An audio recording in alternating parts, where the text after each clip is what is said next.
Hello everybody, my name is PewPewChooChoo, and today we will be playing another round of Steel Panthers World War II. So we're going to be playing scenario number 250, Philippines Firefight, which is a US versus Japanese meeting engagement, so we're not attacking, but we're not defending either, in, well, obviously the Philippines, right? So without further ado, let's begin. Okay, so this is one of the harder small-scale infantry scenarios. We start off on this side of this little stream here, and our objectives is to secure the village of Timbayo, which is completely neutral right now. All the flags here, represented by the V signs right now, are worth 100 points, which is, I believe, let's see, roughly four or five of our infantry rifle squads, so they are fairly valuable. Um, so I've played this scenario before, and I know that the Japanese come from the left, and the bottom little rice paddy locations, fields, essentially off the sides of Route 1. They get an easier starting position than us, but then again, the AI isn't terribly terrific, so we do have some maneuverability there. So without further ado, let's get started on moving our units. Now, since I already know the starting positions of the Japanese units, we can come up with a plan to destroy them. They have a lot more infantry than us, although if we put them in a position where we can suppress them with those heavy machine guns, we should be fine. I'm going to try to move my troops across the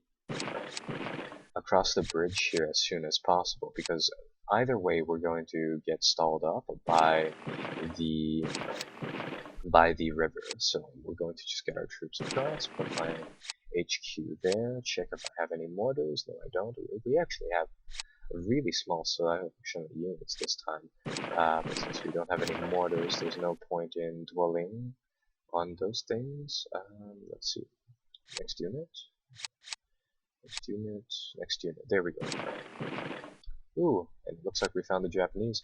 Put some shots into them at this close range. I want to see if we have any particularly deadly weapons. Like I said, I'm not sure if you guys watched my V8 Village video for Steel Panther's main battle tank, but inside that I detail the basics of infantry combat. But certain guns like Thompsons, MP40s, and stuff and such like that do get a benefit for combat within 4 hexes, so I was just making sure that we don't have any Tommy guns or something like that that can really do some damage to the Japanese inside that range.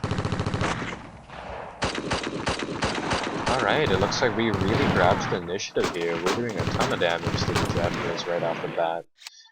Here, let's get the MG spraying down these Japanese forces. So what I'm essentially trying to do here is that because the HMG is inside the building and none of the other troops are, I just wanted to soak up a little bit of the reactionary fire, so later on I can say get this troop to move closer and closer and take it out. I'm actually going to do that right now. So now it should have, now they should run out of reactionary fire for this squad as well. So I'm going to move them up. It looks like they didn't, but it's okay. Get them up there right in personal, and then bam. It's really the close quarters combat that does a lot of damage to the troops, right? So that's kind of what I'm planning on doing. I'm just going to force the Japanese here to fight in close quarters combat with us.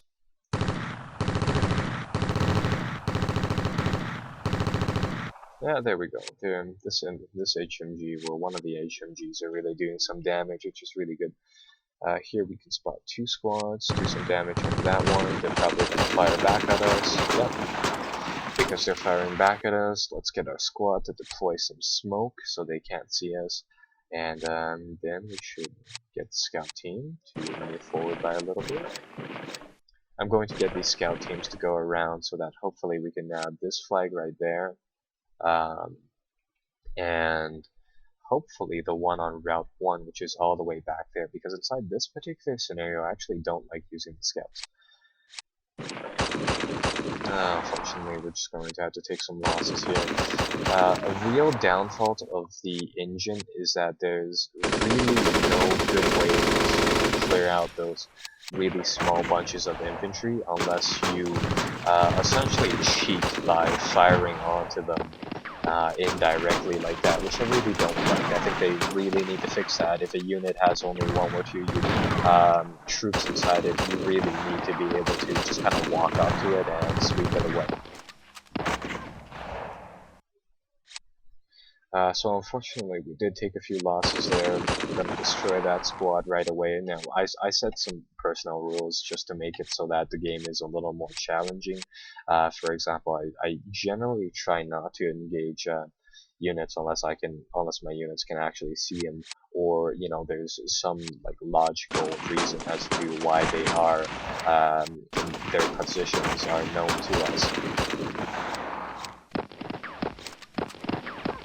So that's gonna butcher a few of their units, pop down some more smoke so that they don't see us, move these troops. These scout teams are relatively small units. They only have 4 men, yeah, 4 men. So if we move them at a slow speed, these Japanese units should not be able to see us. I'm going to get my MG here to fire into the crowd. Uh-oh, that's not good. They were fired upon by some Japanese troops over here. Okay, fair enough. Looks like they also hit B2, so we're gonna get this squad to move here. They're gonna take some fire, but they're in a building, so that's alright. Let's get them to move over here. They're gonna come inside here, and they will try to shred up that unit next turn. So that's that.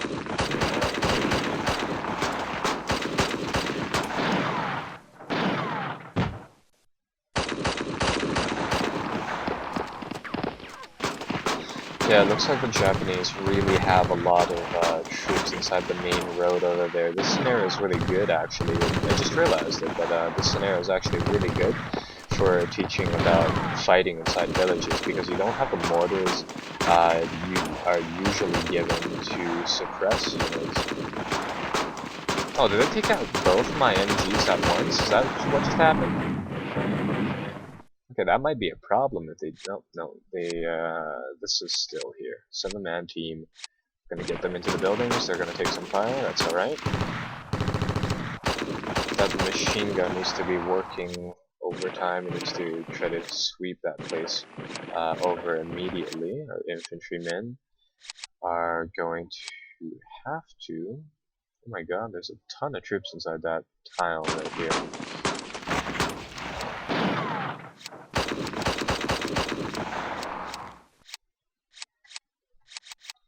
Yeah, this might be a problem. There's a ton of Japanese troops here. There's an absolute ton of them.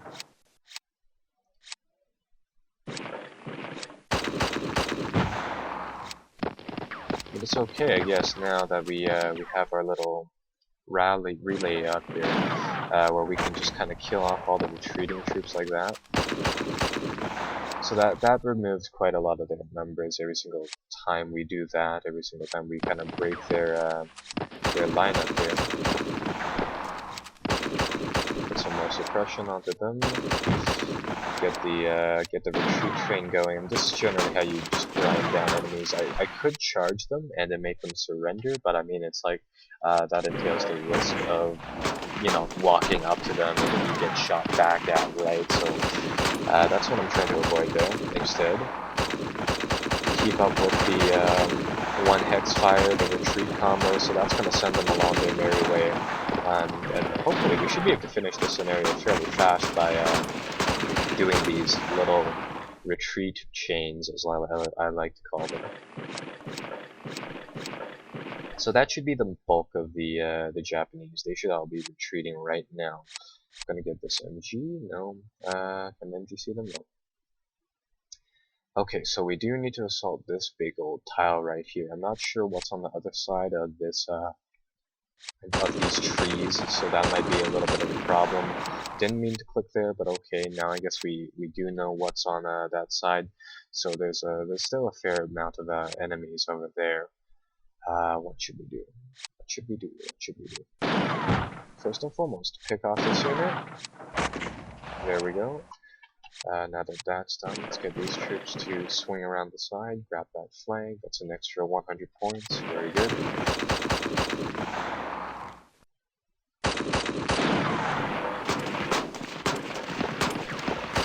Yeah, now they are screwed. They're kind of forced into a location where their troops have fallen back. They don't have any good positions. They don't have an advantageous position to shoot from. So now we can just kind of get behind them with these two scout teams and hopefully do some damage there. Grab this real fast. Let's take a look at how the overview map looks. So we have control of this little complex right here. Now that we've captured that location, the Japanese might come from this direction, so I'm going to put this unit here, smoke up the intersection inside that tile to just kind of keep that safe and see what happens from here. Actually, I'll move the HQ over to cover these buildings. Have to maintain that one tile, or one hex coverage of the buildings. Dang, I should have zoomed in, but this should be fine. Japanese troops get sent in to the front, and then they are routed once again. So that should be it. This squad moves over here. This will go for the back and flags. Get this squad in there. Keep him on the set their range to 0 so that they don't automatically shoot at these units.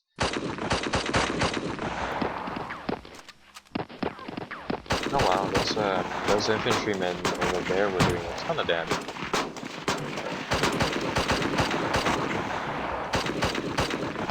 Yeah, once the enemy kind of breaks and then they lose the majority of their forces, this starts to happen where the cohesion is, well, I wouldn't say permanently lost, but a lot of the cohesion is lost, and now all of these squads are just kind of everywhere. Oh, they have a sniper here. It's okay, take some of the fire scout teams. Yeah, everything shot these infantry squads use up, they essentially take that from the troops from back here. So now that that's done, let's try to clear out this area. Move these troops here, they're going to take a few shots, that's alright. Move these troops here, they don't take any shots because the enemy is out of reactionary shots. Okay, maybe not. Try it again. Yeah, major problem inside this game is the fact that, like, unless I do this, unless I direct fire on the building, shoot at it for a little bit, and then finally move my units in, unless I do that, there is just simply no way to approach those one-hex locations really effectively, to take the enemies inside and out. I mean, what I would have to do is I'd have to run my troops across and just essentially around the town to flush them out like that, which isn't necessarily that much. I wouldn't necessarily say that's realistic.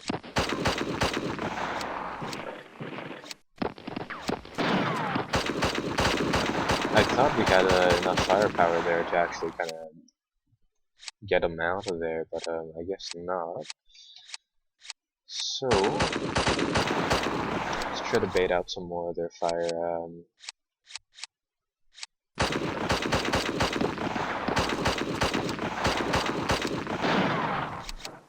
Okay, what about now?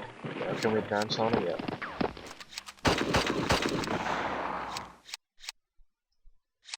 Okay, so that squad goes there. They are pinned for some reason. This squad can move up here. Go take some fire, get some back. And that's the general plan. Let the infantry in the back soak up some of the damage. Move the troops nearest to them to the front. Kill some off like that.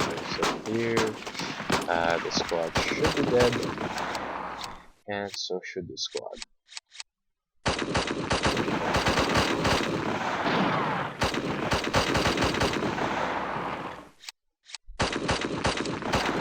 I still don't get why those one hex fires do that, where it's like even though you have routed an enemy, still close quarters combat does still it costs so many points.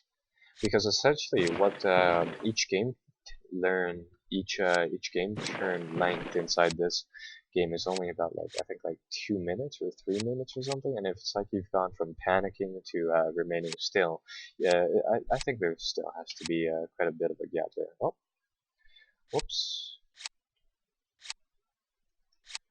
Sometimes I do that. I accidentally click the end game button instead of or the quit button instead of end turn, so that's kind of what happened there. So this is the last turn inside the game, and now the round is finished. So let's look at our units. We lost one HMG squad, we lost one rifle squad completely, we took 56 losses compared to Japanese losses of 167, and just look at that. Almost everything destroyed except for a single rifleman squad. Let's find that on the map. And they are right over here, pinned and cowering inside a clearing. So that concludes this battle. Marginal victory, bullshit. Well, that's it. Bye-bye, I'll see you guys next time where we take a look at another scenario from this big, huge list.